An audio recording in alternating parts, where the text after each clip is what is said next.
Hey everyone, welcome back, and in this video we'll be covering the Season 1 balance changes and how they have affected the guns and the meta itself. Let's start off with the KN-44, which received a buff to its already higher bullet spread accuracy and a slight damage and multiplier increase. The bullet spread accuracy was buffed from 17 to 16, which is 7.17 to 7.4 on the 11-point system. The base damage was increased from 28 to 29, and the chest multiplier was boosted from 1.1 to 1.2. This will not change your shots to kill that much in multiplayer, but you will gain the ability to 3-shot kill at closer ranges if you can hit every single shot to the chest. But with how the hitboxes are organized and how arms can block the chest, it doesn't come out as consistent as you would want it to be. These adjustments don't really affect the multiplayer performance, as they only boost the KN-44 strength, and not in severe magnitudes, such as going from high bullet spread accuracy to high bullet spread accuracy. The patch notes didn't address the KN's biggest weaknesses, which is its strong horizontal kick. However, the slight damage and multiplier buffs will allow you to reduce shots to kill more consistently in Battle Royale, so overall the KN remains relatively the same in multiplayer, while receiving a nice damage profile adjustment in Battle Royale. Now let's take a look at the HVK-30, which is actually significantly affected by the patch notes. While the base damage only got a small increase from 23 to 24 in the first range and 22 to 23 in the second, the base magazine received a same 1.2 times arm multipliers as the large caliber mag. 4-shot kills are now much more consistent for the base HVK, which has always felt a bit lackluster without large caliber. Now this change will allow the base weapon a chance to shine, as upper body shots now allow it to have a TDK performance similar to the Holger up to a decent range. Despite all of that, large caliber is still king in Battle Royale. The DRH finally received its long-awaited bullet spread accuracy buff, going from 25 to 19, or 5.38 to 6.73 on the 11-point system. The DRH has long been plagued by constantly having to stack bullet spread accuracy on builds at a cost of mobility, since the base score is simply too low for its main AR role. The DRH also had its range values increased from 10, 19, 22, 36 meters to 14, 20, 24, 36 meters, which creates more potential opportunities for 3-shot kills. While the DRH isn't going to blow you away, this adjustment does a great job at increasing its viability. The M13 received some rather minor buffs, which include a 10% reload time reduction, going from 1.58 seconds to 1.43 seconds. A decent flinch reduction from 0.8 to 0.68, and a slight aim down side time reduction of 10 milliseconds. These buffs won't affect the weapon's performance much, however it will be able to compete with the current meta AR such as the Kilo and the Krig. Similar to the M13, the Odin has received some minor buffs. Its bullet velocity has been increased from 700 to 850 meters per second. This is much closer to the M13, so the hit registration should feel a lot more consistent. Its lower arm multipliers have been increased from 1 times to 1.05 times. This makes getting 2-shot kills a little bit more consistent, but it's still not as reliable as you would want it, because it doesn't cover the whole arm. Its visual recoil has been reduced drastically, so the base gun won't be as obstructive when firing. These changes are good, but not enough to make it viable in multiplayer, since its skill to reward ratio is just utterly atrocious. However, it will be a better option in Battle Royale due to the bullet velocity buff, as it was previously one of its bigger downsides. The word of the day for the ASM-10 is range. Not only was its base 3-shot range boosted from 14 to 16 meters, but 2 of its barrels received range buffs as well. Ranger went from 20% to 25% range boost, and Marksman now boosts range by 33% instead of 27.5%. These range increases allow the ASM-10 to measure up at range compared to the other 3-shot kill contemporaries. The LK-24 has received a damage increase in the second range, from 23 to 24. This doesn't sound significant, but it allows it to potentially kill in 4 shots in the second range if you can hit 2 upper body shots.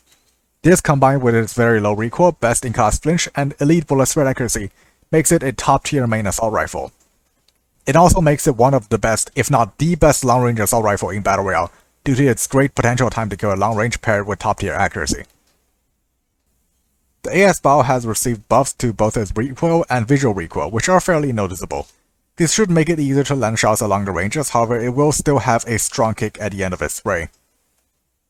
Now we have the only sniper adjustment of the day. The Arctic 50 received buffs to the Stopping Power magazine, reducing the ADS stun penalty from 20% to 13%. Making the minimum aim down sight time go from 449 milliseconds to 422 milliseconds. Still slower than the Rytec AMR, which performs better in virtually every aspect. While the base damage was increased from 85 to 80 to 90 to 85, this doesn't give any new one-tap hitboxes. Now moving on to the SMGs, the QQ9 has received an almost invisible buff to its first and second range values, increasing the ranges by 1 meter. The lower arm multipliers have also been increased from 1 to 1.1 times. The 10mm rounds have its second damage increased from 22 to 23. This will make it possible to kill in 4 shots in the second range, but it's still very inconsistent due to the high number of upper body shots required, which means that the attachment is still not a viable option. The horizontal recoil of the QQ9 has been reduced, but it won't change much since the recoil pattern is mainly vertical. The QQ9 will not be changed significantly, but it will be a viable alternative to the Switchblade.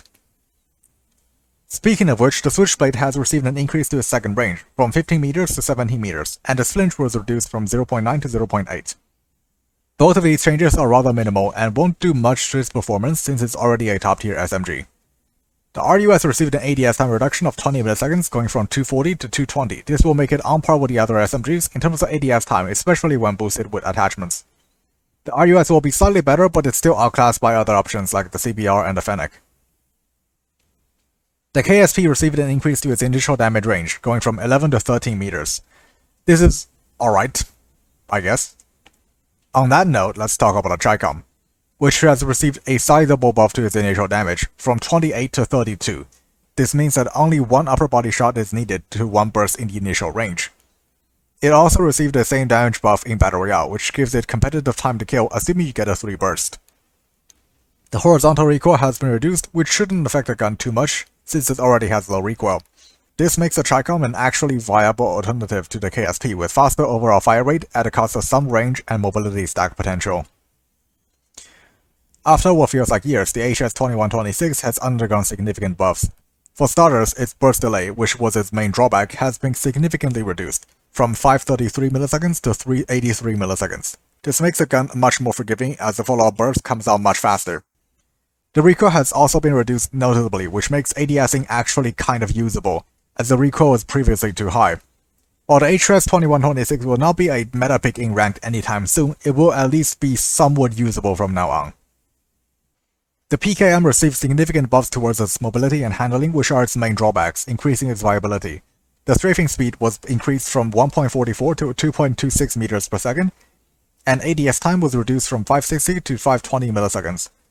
While the PKM is still the slowest light machine gun in the game, the stark contrast in handling versus its alternatives will not be so obscene. The SPR with the 300 caliber rounds had its reverse damage falloff removed, going from 77, 72, 73 to 77, 73. This barely affects the weapon, as the lethal area still remains the same. It would be more accurate to call this a bug fix rather than a buff. A good portion of the pistols have been buffed to be worth using over melee weapons. The J358 had its damage range values increased from 1820-35 to 1830-50 meters. This will not affect the base gun much, since its 2-shot kill range remains the same. However, this will affect the 2-shot kill range on the stopping power rounds, which will extend from 26 meters out to 39 meters, making it a worthwhile option to pair with a closer range primary. The reload time was also reduced noticeably from 1.87 seconds to 1.57 seconds, which was a main downside compared to the other pistols. This makes the J358 more viable as a secondary, however the recoil still holds it back drastically and you do not have access to suppressors. The Shorty had its damage in the first and second ranges increased from 2415 to 2516. This will make getting one-shot kills at point blank more consistent, as it will require 4 pellets instead of 5. The slug rounds have also received damage buffs, however they still pale in comparison compared to the base ammo, as they only increase difficulty for no real reward. The LCAR's initial damage has been increased from 25 to 26. This makes the 4-shot kill much more consistent, as it takes 2 leg shots to increase shots to kill rather than just 1. Its damage range has also been increased, from 6 to 12 meters to 8 to 14 meters. This makes the LCAR more practical as a secondary, as its closer range TTK is more reliable. The Renetti's burst delay has been reduced from 345 milliseconds to 300 milliseconds. This should make the weapon more forgiving when it comes to missing shots, and should be a viable option to run as a close-quarter secondary. In addition to the pistol buffs, the melee weapons have been nerfed across the board, with their launch distance reduced down to 1.3 meters. This will make the melee weapons less oppressive to play against, and give some incentive to run the other secondaries. Operator skills have also received some changes. Starting with Attack 5, the overheal amount has been reduced from 70 to 50. Its duration has also been reduced. While the TAC-5 isn't exactly a popular option, it is very strong in the right hands as it can give a very strong advantage to the team, so nerfing it before it becomes prevalent is a good move on the dev's part. Despite this, the TAC-5 will still be an upper tier support operator skill. The reactor core's mobility penalty has been increased, meaning that the user will move even slower while active. This change will not be enough to change the fact that it is an incredibly strong option in objective-based game modes like Hardpoint and Domination, as it can still clear entire objectives with very little input from the user. The Ballista EM3 has received nerfs to its detection range, going from 25 meters to 20 meters, and the range in which it can do damage has been reduced from 25 meters to 22 meters. This is still a very strong operator skill, as the user can still potentially pick off enemies behind cover with a very little risk to the user while providing intel. The Death Machine's initial fire rate has been increased from 500 RPM to 600 RPM, and its chest multiplier has been increased from 1 times to 1.2 times. This will make the Death Machine a very lethal option and potentially worth running, as it can 2-shot kill with just 1 chest shot, which can kill incredibly fast when paired with its dynamically increasing fire rate. The last operator skill that got changed is the War Machine. Its blast radius has been increased from 4.5 meters to 5 meters, and its minimum damage has been increased from 50 to 80. Just like the Death Machine, this will be a very powerful option as it will be able to consistently kill players in one hit, although the user will be at a greater risk to themselves, as the blast damage is also increased. This could be a great option in the right hands for objective game modes such as Hardpoint. Restock now charges equipment 5 seconds faster, taking only 20 seconds, and can make for some interesting plays in Search and Destroy with the addition of stims. Launcher Plus now gives you one more round of ammo, and it should make your camo grind a little bit easier. The UAV had its duration reduced. This is possibly because this is the most commonly used skill streak, and the devs intend on encouraging players to use other stuff. However, it will likely remain a staple pick, as it offers great intel on the enemy's position at a low cost. At higher level, the UAV is more useful for reading spawns because it just gets shot down immediately. The trophy system's max explosive damage has been reduced from 150 to 50. This means that full health enemies that throw equipment within the range of the trophy system will not be killed. However, this is usually a niche interaction and does not affect the primary function of the trophy system. If you actually, unironically use trophy system for the purpose of killing people, I seriously recommend you rethink about why you're running this thing. The Cordite had its damage profile improved from 24, 22, 19, 18, 16 to 26, 23, 19, 18. This will help its close range time to kill as it reduces shots to kill, going from 825 to 750 milliseconds time to kill. This paired with its huge magazine size makes it a great option for sport fighting. The PPSH base damage at close range has been increased from 23-21 to 24-22. Just like the Cordite, the shots to kill up close has been reduced, and this moves time to kill from 803 milliseconds to 730 milliseconds. Now the PPSH is one of the best SMGs in Battle Royale thanks to a good time to kill, large magazine capacity, and great hipfire spread. Thanks for watching and see you next time. Going Dark.